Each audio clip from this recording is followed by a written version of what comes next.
C'est avec un réel plaisir que je me retrouve parmi vous pour procéder à l'ouverture de cette session du Comité national des négociations commerciales internationales consacrée à la zone de libre-échange continentale africaine. Comme vous le savez, la mise en place de la zone de libre-échange continentale africaine intervenue depuis mai 2019 marque une grande avancée dans le processus d'édification du projet d'intégration économique africaine tel que rêvé par nos pères fondateurs. Le Sénégal, à l'instar des 55 pays africains signataires de l'accord instituant la zone de libre-échange continentale africaine, est plus que jamais résolu à s'engager dans la mise en œuvre des instruments ainsi adoptés en vue de la libéralisation des échanges de biens et services à travers le continent. Toutefois, cet engagement ne saurait se faire sans la mobilisation et surtout l'adhésion des acteurs concernés par les domaines traités dans le cadre de la ZLECAf. C'est le lieu pour moi de remercier toutes les parties prenantes dont la mobilisation a valu à notre pays d'être parmi les États africains qui se sont le plus distingués tout au long du processus de négociation de la première phase de la ZLECAf. Je tiens à remercier particulièrement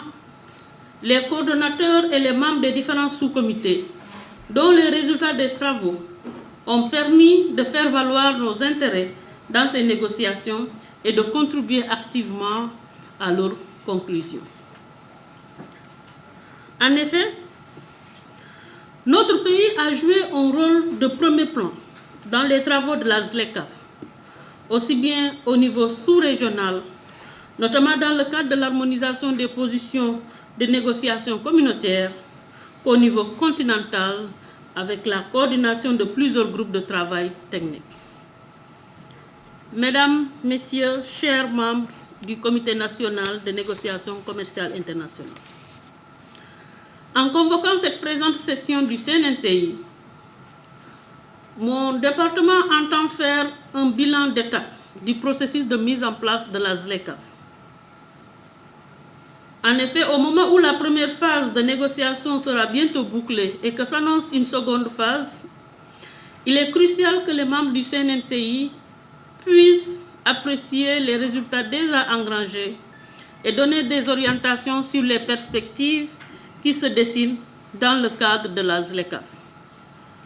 Je me réjouis que notre pays ait engagé le processus de mise en œuvre avec l'élaboration de la stratégie nationale ZLECAf, validée en février 2020. Mesdames et Messieurs, l'aspiration de nos chefs d'État et de gouvernement est de positionner le continent africain comme la plus grande zone de libre-échange intégrée au monde, avec un marché de 1,2 milliard de personnes,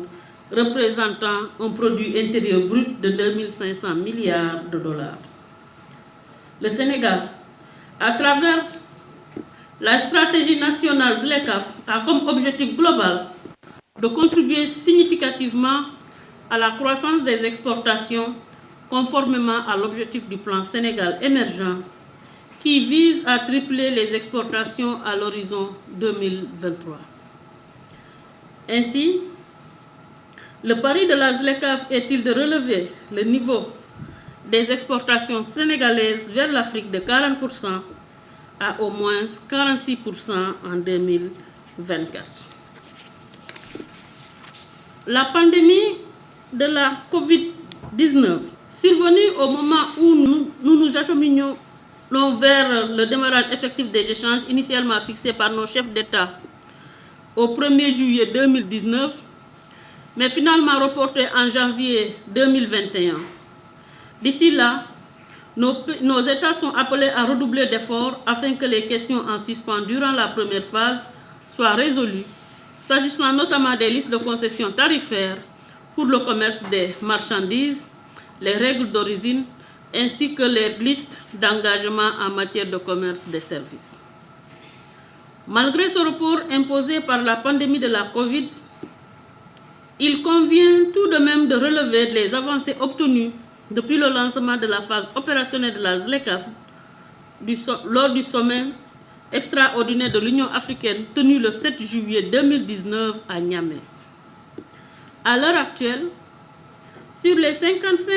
États membres signataires de l'accord instituant la ZLECAf,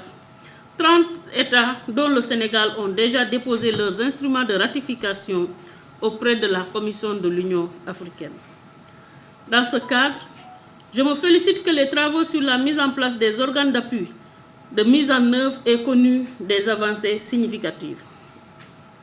Ils ont notamment permis d'instituer le comité des hauts fonctionnaires et le conseil des ministres du commerce depuis octobre 2019 et de nommer le secrétaire général de la ZLECAf, tandis que le processus de sélection des directeurs des différents départements composant le secrétariat est en bonne voie. Mesdames et messieurs, au regard des progrès déjà enregistrés et des espoirs suscités au niveau de nos peuples, nous ne devons plus que jamais d'œuvrer pour la matérialisation des échanges africains sous le régime de la ZLECAf, qui est aujourd'hui considéré comme le principal atout dont dispose le continent pour relancer nos économies post-Covid. C'est pourquoi je vous exhorte au cours de vos travaux à réfléchir sur des propositions innovantes dans le cadre de la finalisation des questions en suspens,